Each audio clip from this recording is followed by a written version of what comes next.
안녕하세요. 부동산 친구 영수 유튜브입니다. 자, 계약금에 대해서 평소에 질문하신 분들이 꽤 많으신데요. 이 대부분 계약금과 관련된 해약금에 대해서는 잘 아시는데, 이 계약금과 관련된 위약금이나 위약벌, 그리고 손해배상액의 예정 등에 대해서는 많이 헷갈려 하시고요. 그 개념 상호간의 관계에 대해서도 혼동이 있는 것 같아서 이번 시간에는 이 계약금, 해약금, 특히 위약금과 위약벌, 더 나아가서 손해배상액의 예정 등을 한꺼번에 정리해 보도록 하겠습니다. 자, 우리가 그 매매 계약이나 또 임대차 계약을 체결할 때 보통 그 매매 대금이나 임대차 보증금의 10% 정도를 계약금으로 지급하는 것이 일반 거래 관행으로 되어 있죠. 물론 이제 당사자가 그 대금의 10% 이상이나 이하로 정할 수는 있습니다. 자, 여기서는 이제 이 부동산 매매 계약에 있어서 이 매매대금 10억 원에 대한 10%인 계약금 1억 원을 매수인이 매도인에게 지급한 경우를 예로 들어서 설명해 보도록 하겠습니다. 자, 이 계약금 1억 원은 이 당사자 간에 다른 약정이 없는 한, 즉 약정이 없어야 돼요. 약정이 없는 한 그 계약금은 해약금이 되는 것이고요. 더 나아가서 이 당사자가 그 계약금을 위약금으로 하자는 약정 내지 특약이 있는 경우는 그 계약금이 위약금이 되는 것이고, 이 위약금은 당사자가 채무 불이행, 즉 계약 위반을 하게 되면 당연히 벌칙으로서 위약벌의 성질을 가지게 되는 것이고, 특히 그 계약금은 즉 위약금은 손해배상액의 예정으로 간주되는 것이 아니고 추정되는 것입니다. 자, 이를 구체적으로 설명하자면 다음과 같습니다.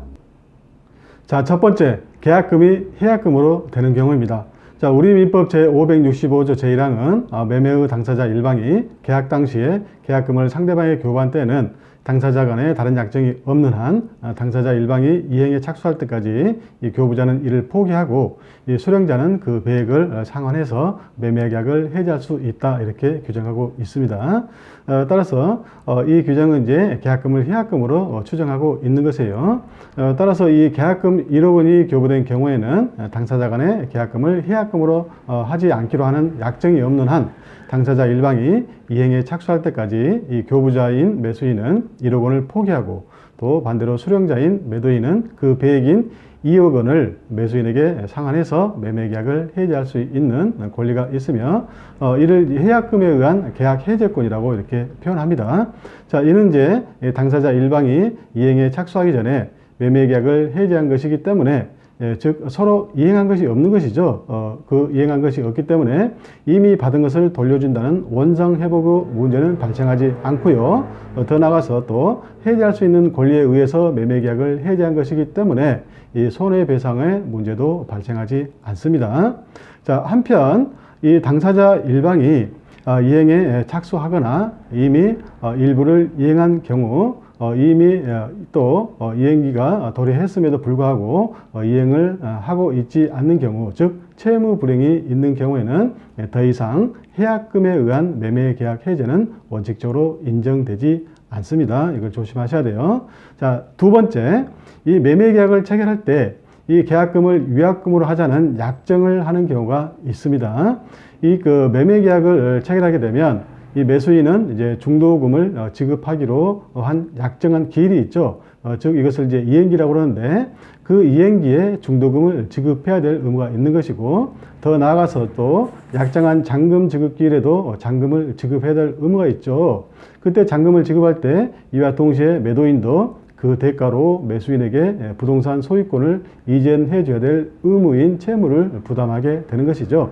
자, 따라서 이 이행기인 중도금 지급 기일에 매수인이 중도금을 지급하고, 또 잔금 지급 기일에 매수인이 그 잔금을 지급함과 동시에 매도인도 그 대가로 부동산 소유권 이전 등기 절차와 목적 부동산 인도에 협력하게 되면 이 매매 계약의 목적을 이제 전국적으로 달성하게 되는 것이죠.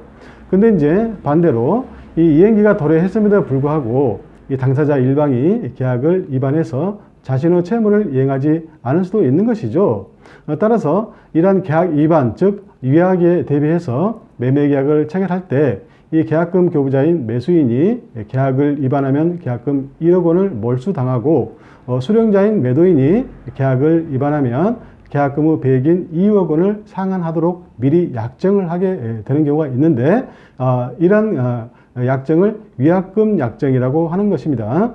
자, 이러한 위약금 약정은 이 채무 불이행 내지 계약 위반에 대한 제재 내지 벌칙으로서 위약벌의 성질을 당연히 갖고 있습니다. 자, 따라서 이 계약금 교부자인 매수인이 계약을 위반하면 벌칙으로 계약금 1억 원을 몰수당하고, 계약금 수령자인 매도인이 계약을 위반하게 되면 벌칙으로 계약금 후 배액인 2억 원을 상환해야 되는 것이며, 더 나아가 이 채무 불이행을 원인으로 한 손해배상도 별도로 청구할 수 있게 되는 것입니다. 자, 세 번째. 자, 그런데 우리 민법 제398조 제3항에서는 위약금의 약정은 손해배상액의 예정으로 추정한다, 이렇게 규정하고 있습니다. 추정 규정이지 간주 규정이 아닙니다. 조심하셔야 돼요. 자, 여기서 손해배상액의 예정이란 이 매매계약을 체결하면서 장차 당사자 일방의 채무 불이행이 있을 경우에 이 손해배상액이 얼마인가를 다툴 필요 없이 미리 정해놓은 손해배상액을 지급하기로 약정하는 것을 말하는 것입니다. 자, 이는 민사소송법상 채무불이행을 이유로 손해배상을 청구하는 자는 상대방의 채무불이행으로 인해서 이 손해가 발생했다는 사실, 더 나아가서 그 손해액이 얼마인가를 입증해야 되는데, 이를 입증하기가 그리 쉬운 일은 아니죠. 더 나아가서 이것을 입증한다 하더라도 상대방이 이를 다투게 되면 상호 간의 법적 분쟁이 더 복잡해지기 때문에, 자, 이를 미연에 방지하기 위한 것입니다. 따라서 이 매매계약을 체결하면서 미리 손해배상액의 예정을 해 놓으면 나중에 채무 불이행으로 인해서 실제로 발생한 손해가 미리 약정한 손해배상액보다 많든 적든 이 손해배상 예정액이 손해배상액의 기준이 되는 것입니다. 자, 그런데 이 매매계약을 체결할 때 계약금 1억 원을 걸면서 그 계약금을 위약금으로 하자는 약정이 있는 경우에는 그 계약금 1억 원은 위약벌의 성질을 갖게 될 뿐만 아니라 더 나아가서 계약 위반 내지 채무 불이행에 따른 손해배상 예정액으로 추정된다는 것입니다.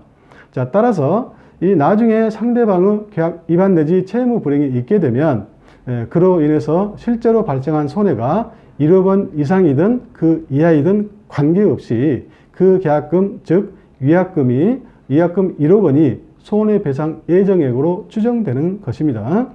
다만 우리 민법 제398조 제2항은 이 손해배상의 예정액이 부당히 과다한 경우에는 법원은 적당히 감액할 수 있다, 이렇게 규정하고 있기 때문에 이 손해배상 예정액인 위약금 1억 원이 부당히 과다하다고 판단된 경우에는 당사자가 주장하지 않더라도 이 법원이 알아서 직권으로 여러 사정을 고려해서 손해배상액을 감액해 줄 수는 있습니다.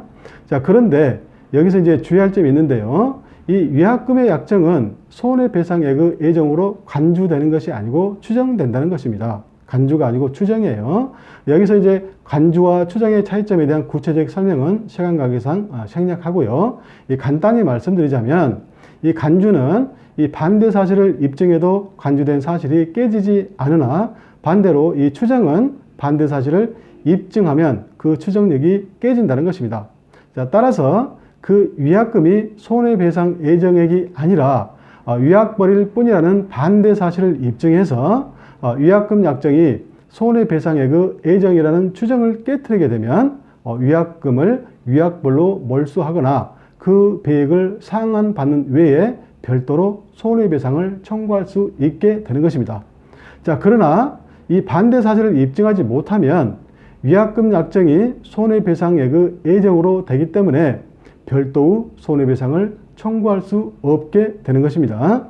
따라서 이 매수인이 계약을 위반한 경우에 이 매도인은 위약금 1억 원이 손해배상 예정액이 아니라 벌칙으로서 위약벌일 뿐이라는 사실을 입증해서 계약금 1억 원을 위약벌로 몰수하고 별도로 손해배상을 청구할 수 있지만, 위약금이 위약벌일 뿐이라는 사실을 입증하지 못하면 위약금은 위약벌임과 동시에 손해배상 예정액이 되기 때문에 계약금 1억 원으로 만족하고 그 외에 별도의 손해배상은 청구할 수 없게 되는 것입니다.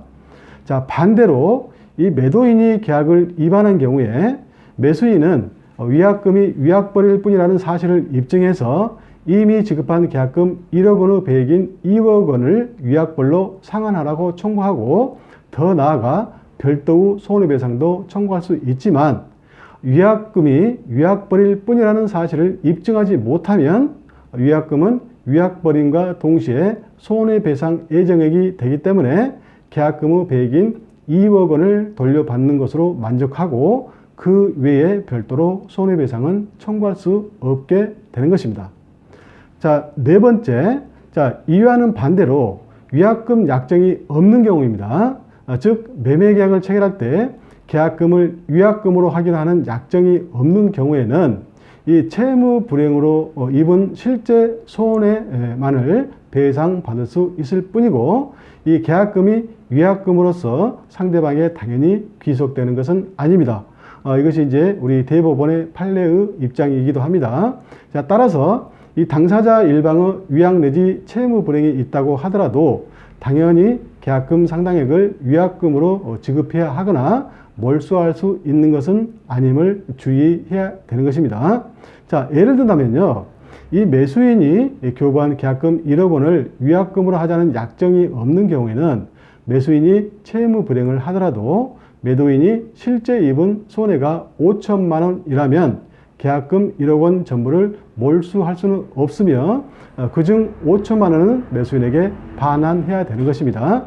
자, 반대로 이 매도인이 채무 불이행을 하더라도 매수인에게 실제로 발생한 손해가 5천만 원이라면 매도인은 계약금의 배액인 2억 원을 상환해야 되는 것이 아니라 원래의 계약금 1억 원과 손해배상액 5천만 원을 합한 1억 5천만 원을 매수인에게 상환하면 되는 것입니다.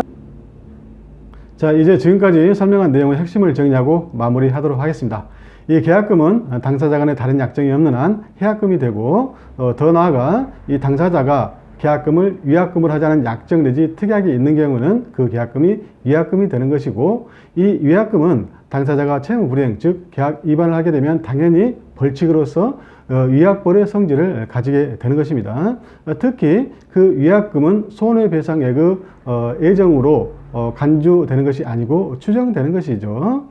이 매매계약을 체결할 때 이 매수인이 매도인에게 교부한 계약금은 이 당사자 간에 다른 약정이 없는 한 해약금으로 되기 때문에 이 매매계약 당사자 일방이 이행에 착수할 때까지 이 계약금 교부자는 이를 포기하고 이 수령자는 그 배액을 상환해서 매매계약을 해지해서 애초에 매매계약이 없었던 것으로 돌릴 수 있고 이러한 경우에는 원상회복이나 손해배상의 문제는 발생하지 않습니다.